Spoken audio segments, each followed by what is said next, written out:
BTR recruitment 2024 recruitment for the post of forester grade 1 and forest guard post का आपका recruitment आया है। तो फ्रेंड्स ये वीडियो है कि इस वीडियो में हम लोग सारा इंपॉर्टेंट पॉइंट डिस्कस करेंगे आपका एडवर्टाइजमेंट रिलेटेड में। तो आपका एडवर्टाइजमेंट में क्या क्या इंपॉर्टेंट पॉइंट्स है वो आपको जानना जरूरी है before the application form fill up. तो इस वीडियो में आपका रहेगा कि आपका नेम ऑफ पोस्ट क्या है। तो आपका नेम ऑफ पोस्ट ऑलरेडी आपको पता है कि आपका forester grade 1 and forest guard का रिक्रूटमेंट आया है। इसके बाद हम लोग डिस्कस करेंगे नंबर ऑफ वैकेंसी कितना है इस पोस्ट के अगेंस्ट में। इसके बाद आपका जो पे स्केल रहेगा इस पोस्ट के अगेंस्ट में आपका जो सैलरी स्ट्रक्चर कितना रहेगा, अगर आप लोग का सिलेक्शन होता है तो आपको कितना सैलरी मिलने वाला है, पे लेवल आपका कितना रहने वाला है। इसके बाद आपको एजुकेशन क्वालिफिकेशन, जो आपका ये दो पोस्ट का रिक्रूटमेंट है तो उसका एजुकेशन क्वालिफिकेशन आपको क्या चाहिए, एलिजिबिलिटी क्राइटेरिया आपको क्या चाहिए, तभी आप लोग ये पोस्ट को अप्लाई कर सकते हो। तो हम लोग वो चेक करेंगे, डिस्कस करेंगे कि आपका एलिजिबिलिटी क्राइटेरिया क्या चाहिए, एजुकेशन क्वालिफिकेशन क्या चाहिए पोस्ट को अप्लाई करने के लिए। इसके बाद नेक्स्ट आपका फिजिकल स्टैंडर्ड हम लोग देखेंगे कि आपको फिजिकल स्टैंडर्ड क्या चाहिए, तभी आप लोग पोस्ट को अप्लाई कर सकते हो। अगर आप लोग फिजिकल स्टैंडर्ड को क्वालिफाई नहीं करते हो तो आप लोग पोस्ट को अप्लाई नहीं कर पाओगे। तो फ्रेंड्स चलिए वीडियो को स्टार्ट करते हैं। और फ्रेंड्स आपका सिलेक्शन प्रोसीजर क्या रहेगा, सिलेबस क्या है, इसके बाद आपका जो एप्लीकेशन जो आपको फिलअप करना पड़ेगा, ये तो आपका एडवर्टाइजमेंट रिलेटेड वीडियो है। आपको जो एप्लीकेशन फिलअप करना पड़ेगा वो application step by step correct method में आपको कैसे फिलअप करना वो भी हम लोग अलग वीडियो में डिस्कस करेंगे। तो ये वीडियो आपका एडवर्टाइजमेंट के रिलेटेड है। और अलग वीडियो जो आएगा आपका selection procedure related, syllabus related, और आपका जो रहेगा कि आपको एप्लीकेशन कैसे फिलअप करना है पूरा गाइड उसमें आपको बताया जाएगा। सिलेबस के रिलेटेड आपको बताया जाएगा कि एग्जामिनेशन में क्या सिलेबस आने वाला है, आपका मोड ऑफ सिलेक्शन क्या रहने वाला है, सब हम लोग डिस्कस करेंगे। तो आप लोग उसके लिए आप लोग चैनल को सब्सक्राइब और बेल आइकन को प्रेस करके रखना, जब वीडियो अपलोड होगा आपके लिए इस सब इन्फॉर्मेशन टॉपिक्स के रिलेटेड तो आप लोग को इंस्टेंटली मिल जाएगा। तो आप लोग को चैनल को सब्सक्राइब बेल आइकन को प्रेस करके रखना, जब भी वीडियो अपलोड होगा तो आप लोग वो वीडियो को देख पाओगे और आपको इन्फॉर्मेशन मिल जाएगा।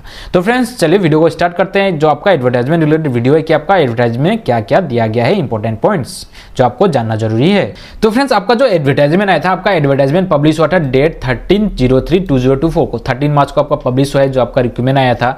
ये जो रिक्रूटमेंट है आपका रिक्रूटमेंट नंबर जो एडवर्टाइजमेंट नंबर में आपका दिया गया है CSV BTC 204208 आपका एडवर्टाइजमेंट नंबर है। इसके बाद आपका नेक्स्ट है द सेंट्रल सिलेक्शन बोर्ड, आपका रिक्रूटमेंट आया है सेंट्रल सिलेक्शन बोर्ड के थ्रू पे। BTC Bodoland territorial council Kokrajhar invites application form for eligible candidate citizen of India filling up the following vacant post under grade 3 non gazette under the forest department. तो आपका जो non gazette post का recruitment आया है grade 3 level post का जो vacant post है, filling up the following vacant post. तो वैकेंट पोस्ट आपका क्या है, forester grade 1 and forest guard post का आपका रिक्रूटमेंट आया है। इसके बाद नेक्स्ट है BTC एंड पे बैन लेवल ग्रेड 3, ये सब आप हम लोग देखेंगे। इसके बाद नेक्स्ट आपका एजुकेशन क्वालिफिकेशन भी आपका दिया गया है क्या चाहिए, ठीक है, तो हम लोग सब देखते हैं। इसके बाद जो आपका है नेम ऑफ पोस्ट, तो नेम ऑफ पोस्ट ऑलरेडी आपको पता चल गया कि नेम ऑफ पोस्ट आपका क्या है, फॉरेस्टर 1 एंड फॉरेस्ट गार्ड आपका रिक्रूटमेंट है। तो टोटल नंबर ऑफ पोस्ट आपका कितना है, जो फॉरेस्टर के लिए है आपका total number post 84 number of post है। इसमें जो पे स्केल है आपका पे बैन लेवल है, आपका पे बैन लेवल 2 पे रहेगा, जो 14,002 अप टू 49,000 आपका पे स्केल है। तो जो ग्रेड पे आपका 6,200 है। इसके बाद जो इसका एजुकेशन क्वालिफिकेशन आपका फॉरेस्टर ग्रेड 1 पोस्ट के लिए आपका एजुकेशन क्वेश्चन क्या चाहिए, तो यहाँ पे आपका दिया गया educational qualification minimum bachelor degree in any discipline from the recognised university और इक्विवेलेंट। तो आपको एनी बैचलर डिग्री पास होने से आप लोग फॉरेस्टर 1 पोस्ट को अप्लाई कर सकते हो। इसके बाद नेक्स्ट है जो एज लिमिट आपको चाहिए, एलिजिबिलिटी क्राइटेरिया आपका एज लिमिट है, age limit is 18 to 25 years on 31 जनवरी 2024। तो आपका एज लिमिट दिया गया है 18 से 25 ईयर्स के बीच में होना चाहिए। इसके बाद जो आपका रिलैक्सेशन ऑफ एज यहाँ पे आपका दिया गया है, relaxation of age for SC and ST candidate के लिए आपका 5 ईयर्स का दिया गया है। इसके बाद OBC कैंडिडेट के लिए 3 ईयर्स का एज रिलैक्सेशन दिया गया है। तो यहाँ पे आपका जो एज लिमिट है 18 से 25 ईयर्स का है, तो आपका एज रिलैक्सेशन SC और ST के लिए 5 ईयर्स है। तो अगर आप लोग का 25 ईयर्स हो चुका है तो SC ST के लिए 5 ईयर्स का अगर आप लोग यहाँ पे ऐड करते हो तो आप लोग up to 30 years age limit आपका दिया गया है। तो SC ST के लिए 30 है और आपका जो OBC है उनके लिए आपका 27 ईयर्स का एज लिमिट है। तो यहाँ पे जनरल कैंडिडेट के लिए कोई एज रिलैक्सेशन नहीं है, तो आप लोग एज रिलैक्सेशन लेके ये एज लिमिट आपको अप्लाई होगा, ठीक है। इसका नेक्स्ट आपका फॉरेस्ट गार्ड 1 का जो पोस्ट है, इसमें नंबर ऑफ वैकेंसी आपका 330 नंबर पोस्ट का रिक्रूटमेंट है। तो जो पे स्केल है आपका सेम है, पे बैन लेवल ऑफ 2 है, 14,000 to 49,000 आपका ये पे बैन स्केल है जो बेसिक पे रहेगा। इसके बाद जो आपका ग्रेड पे है इसमें 5,600 है, ठीक है, यहाँ पे आपका 6,200 था, इसमें 5,600 है। इसका जो इसका एजुकेशनल क्वालिफिकेशन आपको क्या चाहिए, तो यहाँ पे एजुकेशन क्वालिफिकेशन सेक्शन पे आपका दिया गया है मिनिमम HS क्लास 10+2 और इक्विवेलेंट। तो आपका 10+2 के क्या आप लोग क्लास 12 को पास होना पड़ेगा, जो आपका मिनिमम HS लेवल का क्वालिफिकेशन चाहिए। तो आप लोग क्लास 12 पास होने से पोस्ट को अप्लाई कर सकते हो, ठीक है। तो आपको class 12 pass candidate can apply this post जो आपका फॉरेस्ट गार्ड लेवल का पोस्ट है। और फॉरेस्टर 1 के लिए आपको बैचलर डिग्री पास होना है। यहाँ पे जो आपको फॉरेस्ट गार्ड का रिक्रूटमेंट है इसमें आपको एज लिमिट कितना चाहिए, तो सेम आपका एज लिमिट दिया गया 18 से 25 ईयर्स, 31 जनवरी 2024 तक आपका 18 से 25 ईयर्स का एज लिमिट है। अबव 25 होने से आप लोग अप्लाई नहीं कर सकते। लेकिन यहाँ पे जो एज रिलैक्सेशन आपका दिया गया है, एससी और एसटी कैंडिडेट के लिए 5 ईयर्स है और ओबीसी कैंडिडेट के लिए 3 ईयर्स का एज रिलैक्सेशन है। तो आप लोग 30 और 27 ईयर्स का एज अटेंड करने से आप लोग ये पोस्ट को अप्लाई कर सकते हो, ठीक है।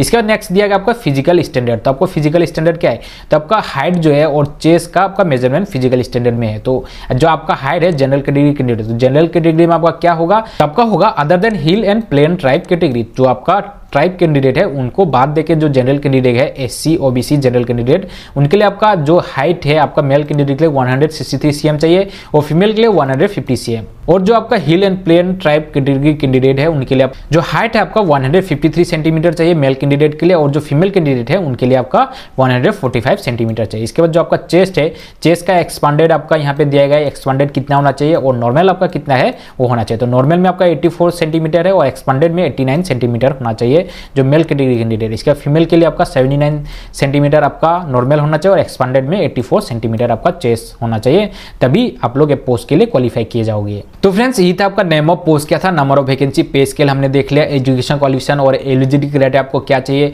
तो भी हमने डिस्कस कर लिया। इसके बाद जो आपका फिजिकल स्टैंडर्ड का क्वालिफिकेशन क्या चाहिए था आपको वो भी हमने देख लिया। अभी आपका नेक्स्ट है हाउ टू अप्लाई। तो आपको अप्लाई कैसे करना है, अप्लाई करने के लिए आपको यहाँ पे दिया गया हाउ टू अप्लाई के सेक्शन में, the eligible candidate willing to apply for the post mention above में apply the filling of the application form as per the annexure 1 of the advertisement. तो आपका एडवर्टाइजमेंट में एनेक्सर 1 फॉर्म दिया गया है, ये जो एनेक्सर 1 फॉर्म है आपको फिलअप करना पड़ेगा और आपको सबमिट करना पड़ेगा, ठीक है। तो आपको एप्लीकेशन कैसे फिलअप करना है, ये एप्लीकेशन आपको ऑफलाइन एप्लीकेशन है, कोई भी ऑनलाइन एप्लीकेशन नहीं है। तो आपको ऑफलाइन एप्लीकेशन सबमिट करना पड़ेगा, कहाँ पे सबमिट करना है, कैसे सबमिट करना है, आपको कितना एप्लीकेशन फी देना है, सब हम लोग डिस्कस करेंगे। तो आपको यहाँ पे रिजर्वेशन दिया गया है, reservation will be as per the 6 schedule area norms के अंडर पे है।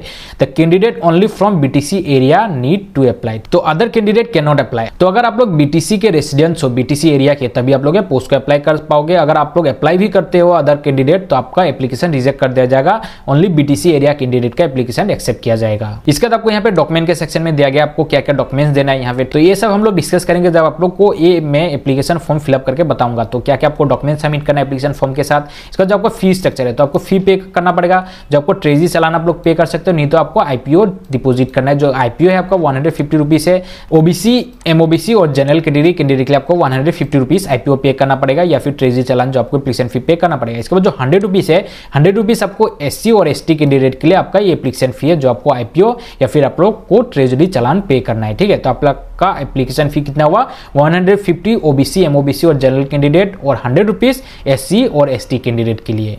और ये जो आपको डिपॉजिट करना है, जो अगर आप लोग ट्रेजरी चालान डिपॉजिट करते हो तो यहाँ पे आपको डिपॉजिट करना है principal secretary BTC Kokrajhar payable at Kokrajhar treasury. और ये जो आप लोग ट्रेजरी पे करोगे इसका जो चालान आपको पे करना है, the challan paid at Kokrajhar treasury office पे ही पे होना पड़ेगा। और जो आपको आईपीओ पे करना है, आईपीओ किसके अगेंस्ट में पे करना है आपका यहाँ पे मेंशन किया है, IPO must be paid in favour of the member secretary CSB Kokrajhar, ठीक है, इसके अगेंस्ट में आपको पे करना पड़ेगा। इसके बाद आपका यहाँ पे जो है फोटोग्राफ का भी सेक्शन दिया गया है, एग्जामिनेशन इंटरव्यू का सेक्शन दिया गया है, इसमें क्या क्या इंपॉर्टेंट पॉइंट्स है वो हम लोग डिस्कस करेंगे। इसका जो आपको एप्लीकेशन फॉर्म जो सबमिट करना पड़ेगा, कहाँ पे सबमिट करना पड़ेगा, उसका एड्रेस दिया गया है, ये सब हम लोग जो एप्लीकेशन हम लोग फिलअप करेंगे, आपको कैसे फिलअप करना है तो उस रिलेटेड वीडियो में हम लोग डिस्कस करेंगे। इसके बाद आपका जो एनवेलप का साइज यहाँ पे दिया गया है, कितना एनवेलप साइज है। इसके बाद जो आपका लास्ट डेट है, आपका यहाँ पे लास्ट डेट मेंशन किया है, the last date of application submission is fix on 3 April 2024। तो आपका last date 3 April before 5 PM आपको एप्लीकेशन सबमिट करना पड़ेगा। अगर आप लोग before 3 April before 5 PM submit नहीं करते हो तो आपका एप्लीकेशन फॉर्म एक्सेप्ट नहीं किया जाएगा। अगर आप लोग बाइक कुरियर भी सेंड करते हो तो आपको बिफोर 3 अप्रैल आपको 5 डेज का टाइम लेके आपको कुरियर करना है। अगर आप लोग कुरियर करते हैं, अगर आप लोग खुद से आके देके जाते हो तो आपको before 3 April 2024 up to 5 PM आप लोग को सबमिट करना है, जो आपको सीएसबी ऑफिस है जो आपको यहाँ पे मेंशन किया गया है, the member secretary central selection board CSB BTC post office road Kokrajhar, इस एड्रेस पे आपको आके देके जाना है। इसके बाद आपको यहाँ पे जो एनवेलप का साइज है, इस एनवेलप के साइज पे देना है, मेंशन किया गया है। तो ये सारा जो चीज है, ये चीज हम लोग जब ये एप्लीकेशन फॉर्म हम लोग फिलअप करेंगे उस समय मैं आपको बताऊंगा क्या क्या डॉक्यूमेंट्स देना है, कहाँ पे देना है, आपका एनवेलप का साइज कितना होना चाहिए, एनवेलप के ऊपर पे क्या लिखना है, सब हम लोग उस वीडियो में डिस्कस करेंगे। तो फ्रेंड्स ये जो वीडियो था आपका एडवर्टाइजमेंट रिलेटेड था, जो आपका बीटीसी रिक्रूटमेंट 2024 या फिर आप लोग बीटीआर रिक्रूटमेंट 2024 भी बोल सकते हो। ये जो आपका फॉरेस्टर 1 और फॉरेस्ट गार्ड का जो रिक्रूटमेंट आया है, तो ये जो वीडियो था एडवर्टाइजमेंट रिलेटेड था। एडवर्टाइजमेंट रिलेटेड रिलेटेड वीडियो में सारे इंपॉर्टेंट पॉइंट्स मैंने आपके साथ डिस्कस कर दिया और यही था आपका एडवर्टाइजमेंट रिलेटेड वीडियो। जो इंपॉर्टेंट पॉइंट्स था मैंने आपको बता दिया। और जो नेक्स्ट वीडियो आपका रहेगा कि आपको अप्लाई कैसे करना है, जो आपका ये जो एप्लीकेशन फॉर्म है कहाँ पे क्या फिलअप करना है, स्टेप बाय स्टेप पूरा गाइड में आपको बता दूंगा। और आपका जो सिलेक्शन प्रोसीजर क्या रहेगा, सिलेबस क्या रहेगा, जो आपका पोस्ट है फॉरेस्टर 1 और फॉरेस्ट गार्ड के लिए, वो भी मैं अपकमिंग वीडियोस में आपको बताऊंगा। तो आप लोग उसके लिए चैनल को सब्सक्राइब, बेल आइकन को प्रेस करके रखना। जब भी वीडियो अपलोड होगा आपके लिए अपकमिंग और लेटेस्ट इनोवेशन रिलेटेड वीडियो, तो आपको इंस्टेंटली मिल जाएगा। तो फ्रेंड्स फिर से मिलेंगे इसी तरह इन्फॉर्मेशन कंटेंट और इन्फॉर्मेशन नोटिफिकेशन रिलेटेड वीडियो के साथ। जय हिंद, जय भारत।